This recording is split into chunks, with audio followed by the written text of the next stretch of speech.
Welcome to the SDR Accelerator podcast. According to recent industry data, the average on-target earnings for small medium business account executives is $4,500 a month higher than that of SDRs. What's crazy about that is LinkedIn is full of SDRs stuck in their roles for 2, 3, even 4+ years. And so my goal is to help SDRs make the jump to an AE role as fast as possible. On this show, I interview successful account executives to uncover how they made the leap from SDR to AE, sharing the right moves to make, and the pitfalls to avoid, all to help you land that promotion in under 18 months. And so for today, we're diving into a success story with Jack Winkler. He was an SDR at Verkada for just 7 months before becoming an account executive there. And now he is an SMB AE at Chainguard. How's it going today, Jack? Doing well, Thomas. How are you? I'm doing well. Thanks for hopping on. Great to meet you. First question I have for you is, I guess, just fill us in. What made you get into tech sales?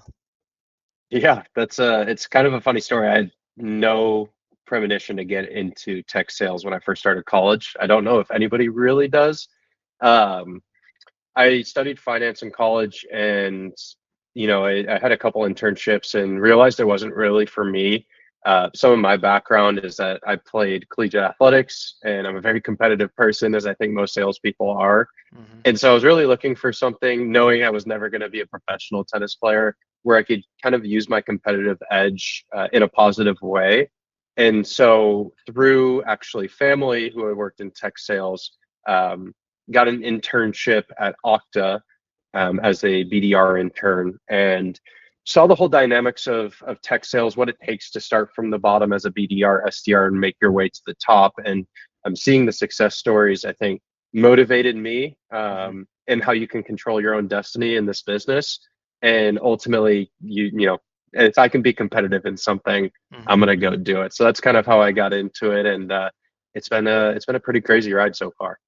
Yeah, man, definitely agree with that. I'm competitive too. I'm not good at any sports, but definitely have that competitive drive.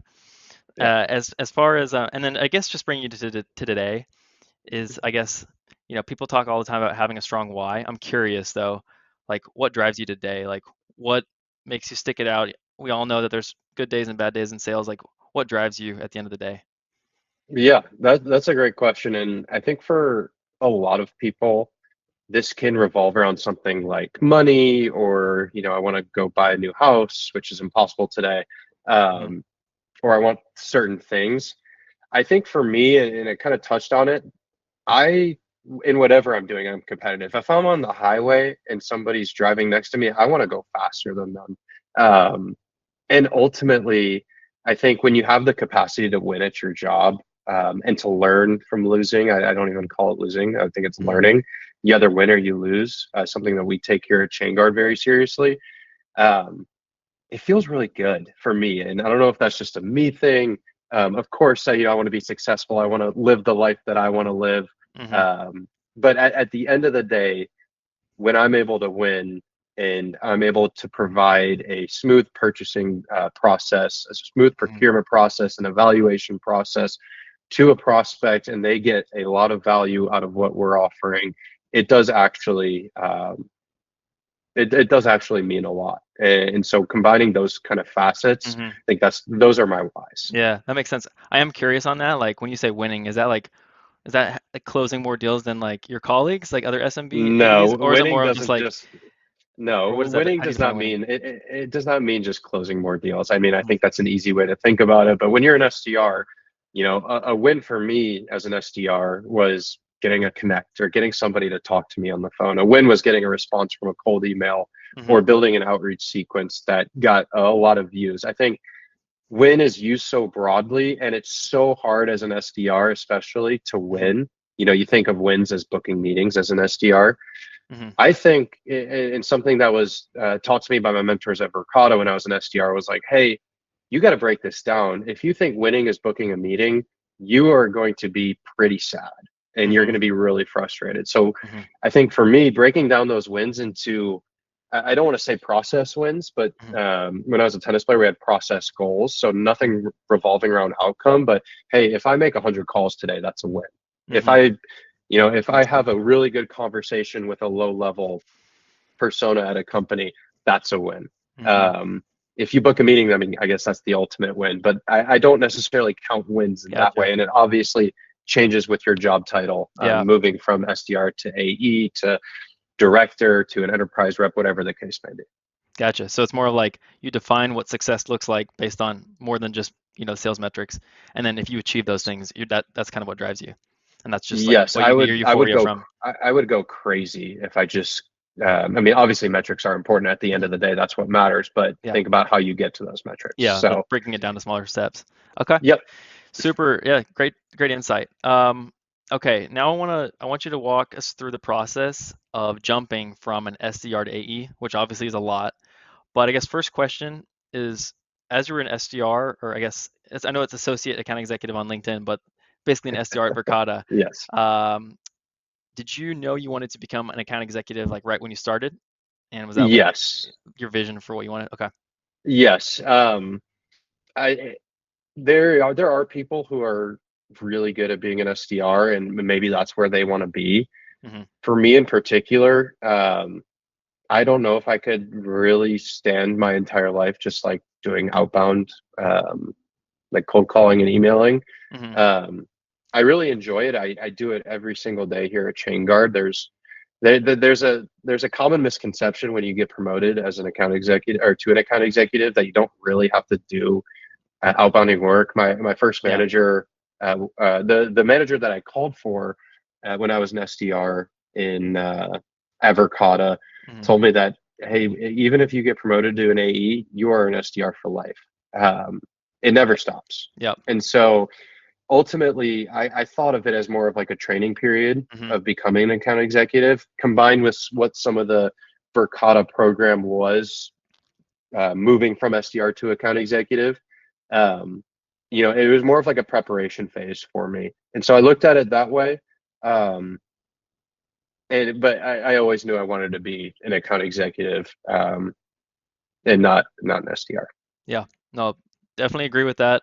As an account executive myself now, definitely have found like there's more than just doing outbound, but outbound is going to be key probably for the rest of our lives. Yeah. Or at least the rest of our lives in sales. Yep. Okay, so and then going off of that, you promoted internally. I think a challenge some people I would imagine face as SDRs is, hey, is there a route for me to promote internally, or what do I need to look externally, that kind of thing. For you, how did you approach that? Were you like pretty dead set on promoting internally, or were you just kind of like, I'm gonna grind here, if there's an internal spot, I'll take it, or I'll look externally? Like how did that work for you? Yeah, that's a great question. I think there's also a misconception in this space of like, hey, this may not be the right spot for me. I'm not sure when I'm going to get promoted, which I think everybody should think that. And if an account executive job comes your way because of your performance as an SDR externally, I think you should 100% look into it. But ultimately, that jump is a lot harder than people think. There's a lot of time and effort that you have to put into becoming a great sales rep versus being an SDR. I was horrible on my first discovery calls as a rep, and I even got training as an SDR on discovery calls. I was horrible at negotiating. It was, all the things that go into play of being an AE. It's almost like you're putting yourself on more, there's more of a burden moving externally, because you have to go relearn a new product. As an SDR, I knew a ton about Verkada's product, and I felt like that was an advantage that I had. It allowed me to be more credible with the prospects that I was talking to. So it's kind of it's not a great answer, because it's almost both. Like, you should never shy away from external opportunities. But I will say there is strength in getting promoted internally, because ultimately there's less of a load that you need to undertake when you do get promoted, because product knowledge in and of itself, if you can build that credibility as a account executive, not have to rely on SEs to really pull their weight on the technical side, the more you're going to gain credibility from the prospect, and not just from the SE as well. So then when you do go into those commercial conversations where you're talking about pricing, licensing, etc., they understand that you're credible, you understand what you're talking about, rather than hey, I have no idea what I'm talking about here. I'm just here to sell type of thing. Yeah, that makes sense. It sounds, and I think that's probably common. I haven't spoken to too many people yet, but I think at least for myself, it's kind of like the jump from SDR to AE is there's so much like if you were to go externally, there's all these other things like not only that you have to learn the technology, but you also have to learn your internal sales tools uh, Right. on top of that, and learn how to do a brand new role of like closing deals apart from just outbound.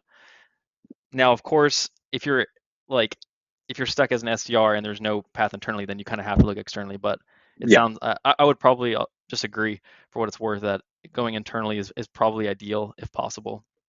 Yeah. And I think knowing your org Hmm. as well, like if there's absolutely no way you get promoted in the timeline that you want to get promoted, Hmm. I think that's perfectly fine. You might have to make a lateral shift instead of like an up and to the right Hmm. shift.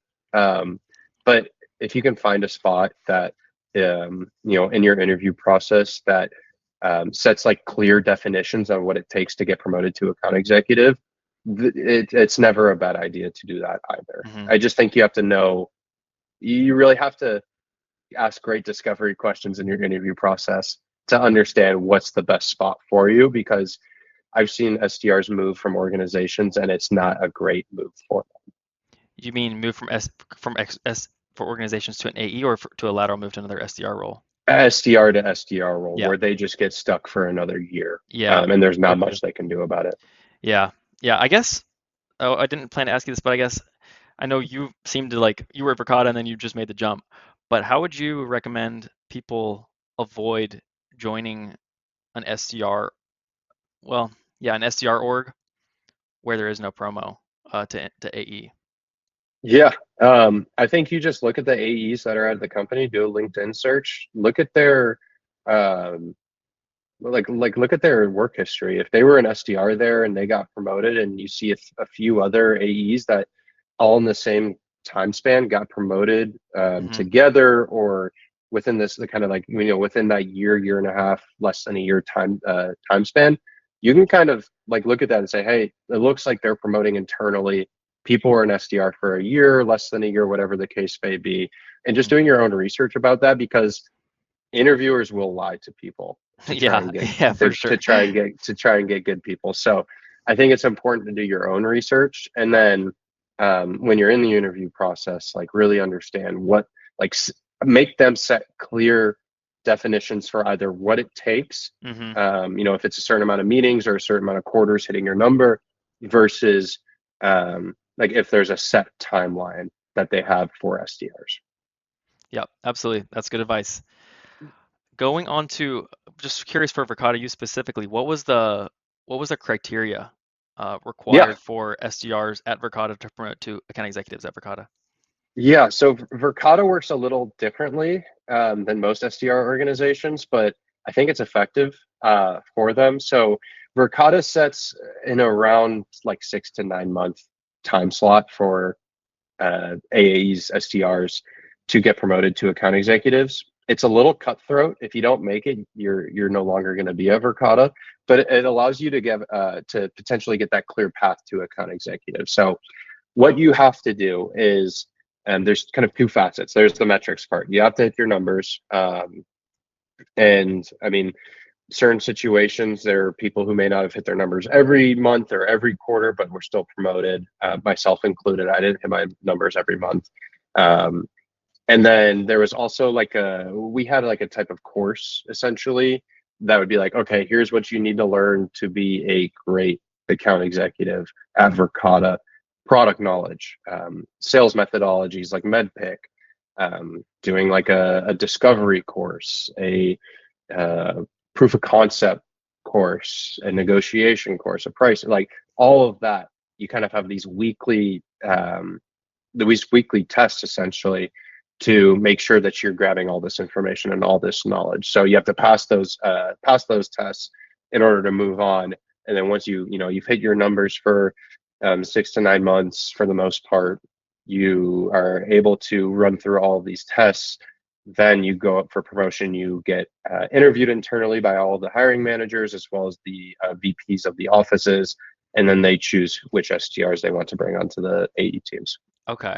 And so just to clarify on that, you said it's pretty cutthroat, meaning like if you don't overall hit your numbers, then you're let go. And so it's like you're Yes. basically either, what if like you hit your numbers and then you interview well, or like sorry, you hit your numbers, you interview poorly, are you let go, or are you just saying, are you told like stay as an associate account executive for another quarter and then we'll like reevaluate you kind of thing, or is it Yeah. like kicked or AE? Usually it's a little cutthroat. Hmm. I will say that there at Verkada, they recently they have started, pushing people to like the enterprise BDR team or the global BDR team, instead of, just kind of, just letting them go. So I think it depends, like it's super situational, and I was Yeah. never in those conversations. But it's a different organization to get into. You have to bet on yourself. Yeah. That also drove me as well. I Yeah. don't want Well, to say yeah. fear. I don't want to say fear drove me, but it definitely drove me a little bit. No, fear drives me all the time. It works out. Not a good long-term motivator, but it works. Yeah, it That's sure funny. does. Okay, could you, and then I guess going on this front, do you think now you're an SMB AE at Chainguard? It Mhm. seems like a great company from what I've seen on RepView. Do you think you could have jumped there if you didn't get an AE title first, or do you think, yeah, like I guess do they even hire SDRs, or do you think you needed that AE title at Verkada to jump Yeah, in? I think the AE title helped me out. I mean, I think my plan was to get promoted to Verkada internally, stay there for a year, and then ultimately, start looking. And Hmm. um, I think it was really good timing. Actually, I have a mentor on the Chainguard team who was hired 6, 8 months before I was on the commercial team. And she had let me know that they were starting an SMB team and that I should apply. So without that AE title, I wouldn't have been able to get this SMB role here. I will say that Chainguard has a world-class SDR program. I am so impressed by the BDRs and SDRs here. They were so much better than I was at being an SDR, and it is a great spot. And had I not been able to, pass through the SDR program at Verkada, Chainguard would have been one of the places I would have tried to move Okay, to further my career. that's So I great. think looking at those types of companies, Hmm. and even starting, we've hired, or we promoted one. Our SMB team just started in March, so um, we promoted one SMB, or yeah, one SMB AE from an SDR, um, back in March. I know the team is looking to potentially do that more as well. That's great. I know we chatted briefly that Chainguard is very much in startup mode, which is exciting. Lots of moving parts. I've, I say that to say there's probably going to be changing criteria, even 3, 6 months from now. But I'm just curious, as it stands, like how long do you need to be an SDR at Chainguard before you're eligible to promote to SMB, if you know? Yeah, honestly, I am not 100% sure. Um, what I will say is that our SMB team here at Chainguard is 4 people strong. Hmm. We are a very small SMB org. Granted, that does not allow for a ton of movement Yeah. from the Yeah. SDR org, Hmm. because we're looking external, but we're also looking internal. So, Hmm. um, I don't know if there's a set timeline. I think if Yeah. you're really good at what you do, you have every opportunity at Chainguard to get promoted as an account exec, or to an account executive role. Hmm. If I were an SDR and I was looking to maybe make a change to try and increase my chances to get promoted to a AE sooner, and it wasn't at the company that I'm at right now, I would look at companies with a strong SMB presence Hmm. that has, you know 20 to 40 to however many reps, as SMB reps, because one, there's going to be turnover there, Yep. and two, they're always going to be hiring. If they're a good business, they're going to be growing and expanding their SMB presence. So I think there's just like typical criteria, in sales and as account executives, we look for decision criteria. We try and understand how our buyers are going to buy and what they're going to judge their evaluations on.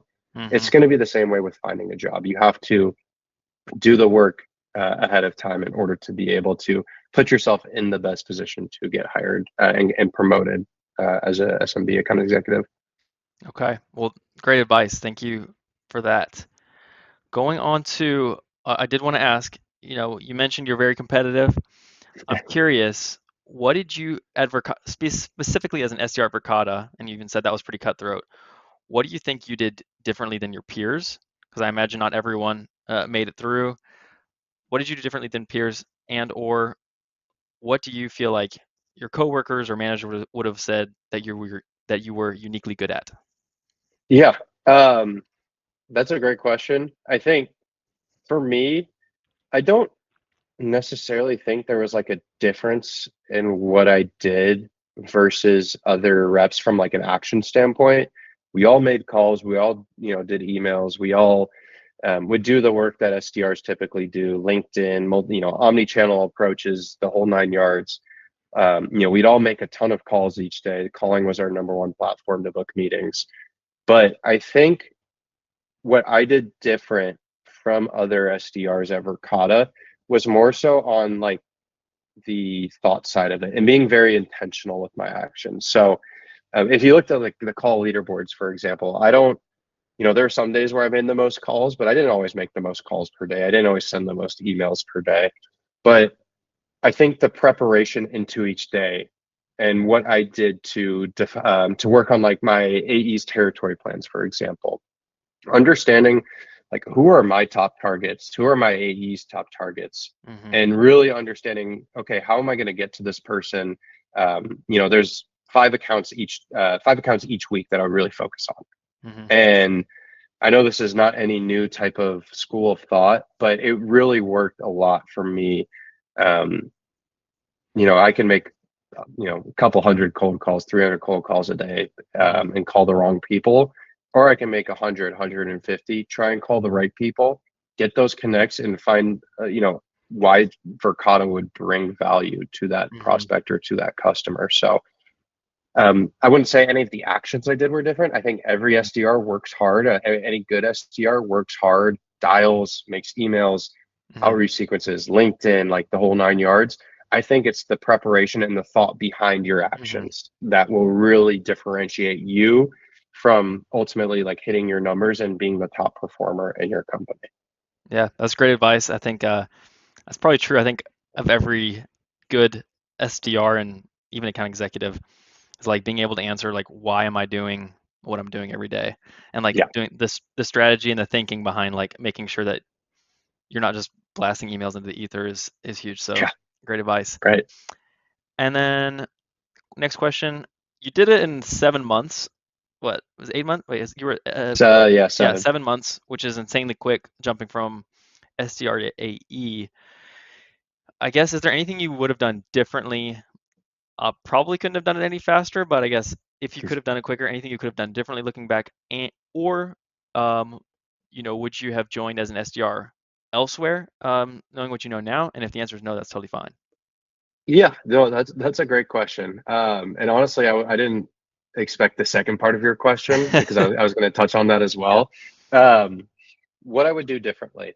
Um, it was a little hard at Chainguard because we had a little turnover Wait, in our Chainguard or program. Vergata? Or sorry, Verkada. Gotcha. No worries. I yeah, Yeah, they it's used to make them all up. Yeah. I used to say Verkada when I started at Chainguard, and now I'm saying Yeah. Chainguard when I'm talking about Verkada. We had a little bit of turnover, and so it was a little bit harder to get some of that like mentorship. Um, but what I looked to was AEs that had been promoted from being an SDR of Verkada and started, and I didn't do this quick enough, but really just like mooch all of the information I could off of them, just be a sponge. And Mm-hmm. if they were promoted as an AE, they did the right things. How can I do what they do? And how can I even do that better by combining some of the aspects from those different people? That would be the one thing that I would do differently. I mean, we all knew what we were getting into by making our cold calls, hitting our metrics, not just our meetings booked and our opportunities, our S1s booked, but Mm-hmm. also like our key performance indicators of how many calls we were making, et cetera. Um, I kind of just winged it for the first month or so. Mm-hmm. I wish I would have gotten a mentor a little bit quicker to set me on the right path, because once I started learning from those former SDRs that had done a really good job, that was something that like it helped me incredibly and increased my productivity dramatically. Um, Another thing that I would do differently is be a little bit more assertive with my account executives in the matter of like, hey, I'm prospecting all day. Like, I know what's working, Mm-hmm. and being like, hey, you know, hey Thomas, I'm calling for your territory today. This is what's been happening. Mm-hmm. You know, these are the things that I've been saying that have been working. I think you should try these out, or try these plays out when it comes to a certain product or a certain solution that your company may have. It's something that the SDRs at Chainguard do very well. I think multiple of them have reached out to the SMB team as a whole and saying, "Hey, this is what's working for us." Whether it's this LinkedIn message, or it's this call script, or it's this email subject line, for example. Those different types of things help us out tremendously, and you'll get your name known. Okay. If that AE starts doing their own outbound, they book meetings. They tell Mm-hmm. their manager, "Oh yeah, I booked XYZ company. Oh, how'd you book them?" I actually had a play from an SDR that I work with that recommended this to me. Like, now that hiring manager knows your name. Mm-hmm. So I think those are the two things that I would do differently. Now, the question of like, would I change anything about like my SDR journey? Honestly, I know that almost every SDR wants to get out as quickly as possible. I Mm-hmm. almost wish I had a little bit more time to develop. Mm-hmm. I kind of got we kind of got thrown into the deep end at Verkada, Mm-hmm. seeing, and my little brother is a SDR at Okta, so he's been in that program. He's a BDR for I think 9 months, and now he's an enterprise SDR. Um, Seeing the work that he does compared to the work that I did Mm-hmm. was tremendous, and it's going to help him out a ton as an account executive. So if I were able to change anything, I would honestly, like, I wouldn't mind being an SDR for a year and a half. I think it's really good practice. I Yeah. know people, this is Yeah. kind of If going you're listening to against what this and you're you've been in saying. a SDR for 2 years, you're gonna be like, I hate you, Jack. Yeah, Yeah. exactly. SDRs are going to hate me, but obviously, like, you want to become an account executive. You want to close Yeah. deals. It's a great feeling. But I wouldn't put it past, like, hey, if you're only an SDR for 6 months, there are things that you don't know. Mm-hmm. For sure. Um, and I think there's value in being an SDR for more than the time that I was an SDR. Yeah. Well, that's great feedback, great advice. I think specifically going to your point about basically recommending things to AEs, that's just one point I want to make is like whether it be a play you give to your AE or whatever, is building an internal brand is huge. And I think it's really disgusting personally when people like have to like gas themselves up. And so like what the nice thing about providing real value to an AE, if someone else is like speaking well of you, that tends to go much further than like I see all the time on LinkedIn, like you need to advocate for yourself, which depending on what they mean, like look, like there's some truth into that.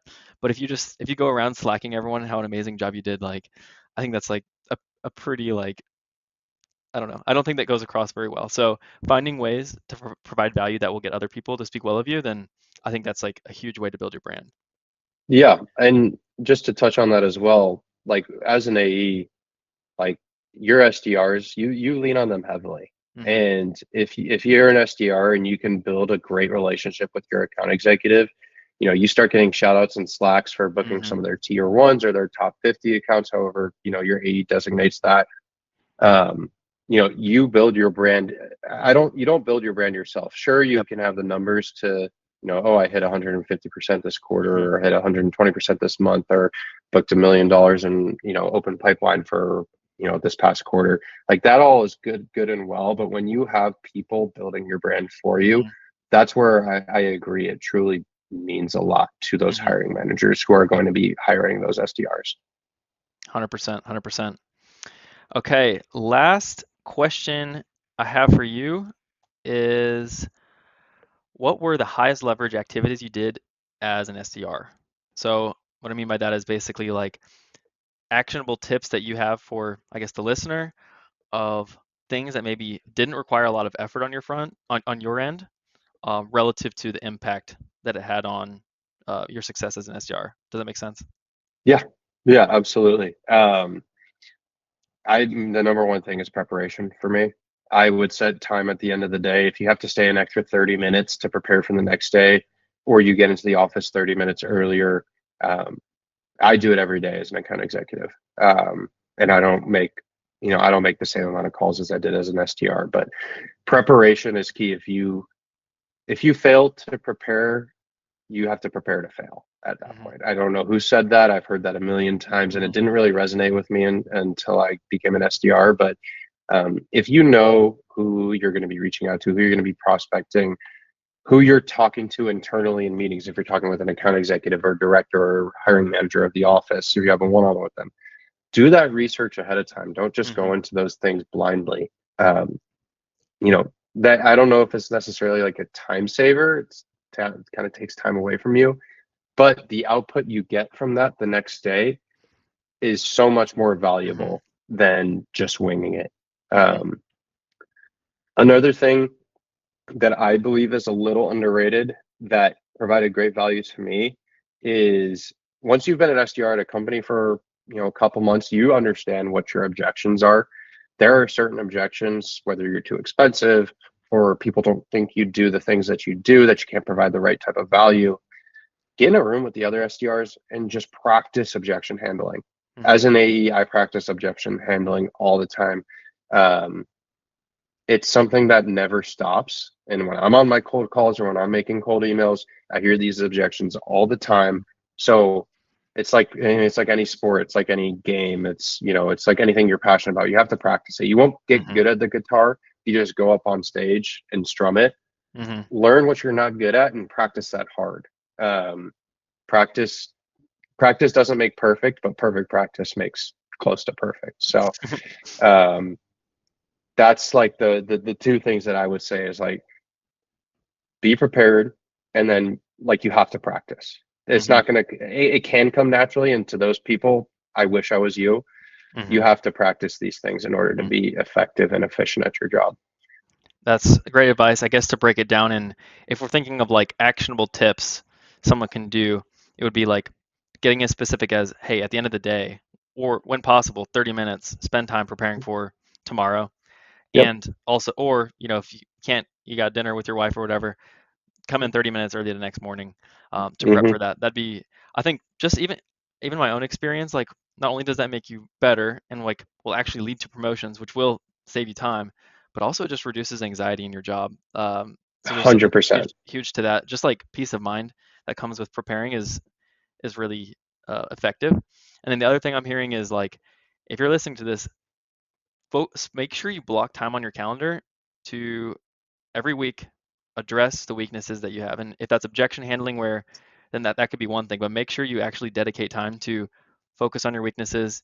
Kobe Bryant did this a lot, which is why I think he was one of the best. And I think that's another thing is every week make sure you set time to like think about your weaknesses and then take actions to address them. So Yeah.